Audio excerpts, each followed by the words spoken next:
Craig Wright is out there ripping on Ripple. We also have Jerome Powell in the Fed in front of the House Financial Services Committee. Yep, he testified one more time pro-crypto. One of his remarks, though, has to do with the federal government's inability to regulate crypto. Guess what? Jerome Powell had a solution, and I'm on the fence with it. And XRP is the only asset in the top 10 right now that's green on the heat map. Over 1,500 of you watched the hearing this morning with Jerome Powell and the Fed in front of the House Financial Services Committee. We've got another live stream tomorrow, and that live stream has to do with the destruction of crypto. The House Financial Services Subcommittee on Digital Assets will be holding their first hearing. That's going to be at 2 p.m. Eastern Time. Hit the subscribe button so you don't miss out. Heat map action, Bitcoin clawing on to 22,000, 20,038, down 0.8% last 24 hours. ETH 1561. XRP highlight of the show, up 4% last 24 hours, sitting at 39.75.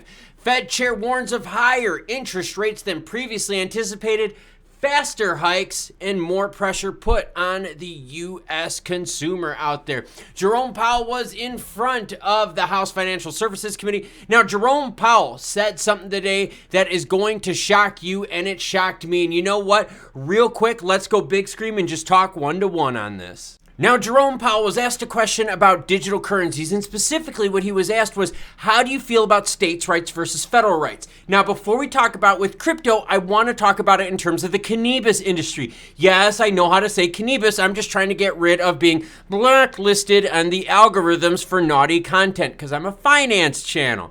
All right, so here's the deal. States' rights, federal rights. With cannabis is this. Federally speaking, cannabis is illegal in the United States, so you can't do anything with it banking-wise. There's stuff with borders, a whole mess with that. But we have states that legalize it, all right? California, Oregon, Colorado, so forth, okay? These states legalize cannabis, so if you want to participate in it legally, you have to go to those states and participate in it. You can't participate in it federally because federally it is illegal. What Jerome Powell said today was similar to cannabis and state rights. Jerome Powell said this essentially, hey, if the federal government can't get on board, if both sides can't work together, if the regulators, Gary Gensler, SEC, if the regulators can't make this a good workplace federally, then you know what? Maybe we do need to go with states' rights for crypto and digital assets.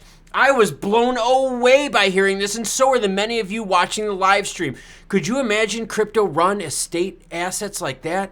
I mean, think about it. You would have to then go to this state to buy or sell crypto assets. Think of the people in New York, right? If they want to buy XRP, they got to leave their state, go somewhere else, buy it through a state-run exchange somewhere. Come on. I don't know if states' rights is the best idea for crypto and digital assets. Now, here's the thing, though. I will say this. There was a commenter, that one guy you know said this, Klaus, states' rights, though, would be a better way to start than with nothing at all. And you know what? You are exactly right. Because the cannabis industry is in the same boat. States' rights versus federal rights. But if we didn't have states' rights, we wouldn't have any legal cannabis states, putting more pressure on the federal government. So how do you feel about that? Digital assets, rules and regs done state by state. Some states would ban it. Some states would allow it. It would turn into just like the cannabis industry, but with crypto. Another C word.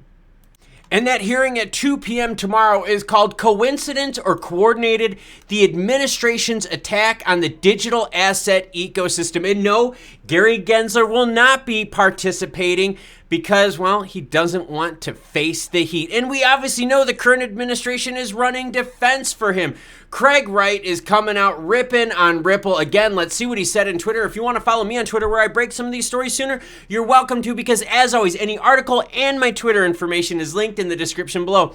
Here from Dr. Craig S. Wright, self-proclaimed creator of Bitcoin, full of shit. He says, cripple criminals claim crime will suffer. Ripple CEO warns SEC's enforcement approach may hurt U.S. crypto industry. Basically, Craig Wright is saying that Ripple Labs is a bunch of criminals running a Ponzi scheme and that XRP holders are being used to run that Ripple Labs Ponzi scheme. Craig Wright, not a fan of XRP. Well, maybe that's because XRP is the only asset in the top 10 in the green. XRP, the only asset in the green among the top 10 in crypto, aims for a 40-cent mark. We were watching it live as XRP was getting close to breaking 40 cents in the live stream, but it just couldn't make it. It's right now sitting at 39.7, up 3.8% last 24 hours. XRP is up because of secondary sales positivity, and it has to do with the case. Most recently, Judge Torres came out, threw out the expert witness testimony for the SEC. The expert witness was testifying on what your expectations are of XRP. I kid you not. I kid you not.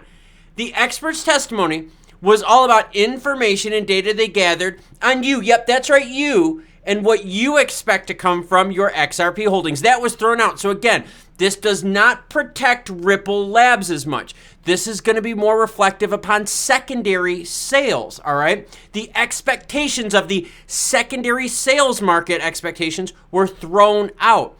This has nothing to do with the initial offering of Ripple. Again, the judge is being very methodical about this, and this is now the second time a judge has signaled to the greater United States out there in the world that secondary sales are not considered securities. So XRP seeing some massive relief based on Judge Torres' mini ruling to get rid of the expert testimony from the SEC's witness, who is trying to tell us what we were expecting with our XRP holdings. Come on now. It has been a whirlwind as of late, keeping up with all these hearings, and it was sad to see that 2 days in a row, Jerome Powell, who's pro-crypto, by the way, pro-digital asset, Jerome Powell out there defending himself. Meanwhile, while he's looking at Congress going, yeah, you guys are the idiots wasting money. He's looking at the business CEOs out there going, yeah, you guys aren't raising prices just to cover your costs. No, you're raising your prices for record profits. You're always going to have haters of XRP out there, and it's usually the people that are upset that XRP is stealing the thunder. Dr. Craig Wright, you're just mad right now that XRP is rallying over 3% in the last 24 hours, while Bitcoin is starting to retrace back down to the 22,000 mark. What I do outside of crypto, this channel here. Want more crypto and Web3 action from the news? That's this video right here in frame. Thank you very much for watching. I'm going to get a real light walk in. In the meantime, you cool cats, though, have a great rest of your day.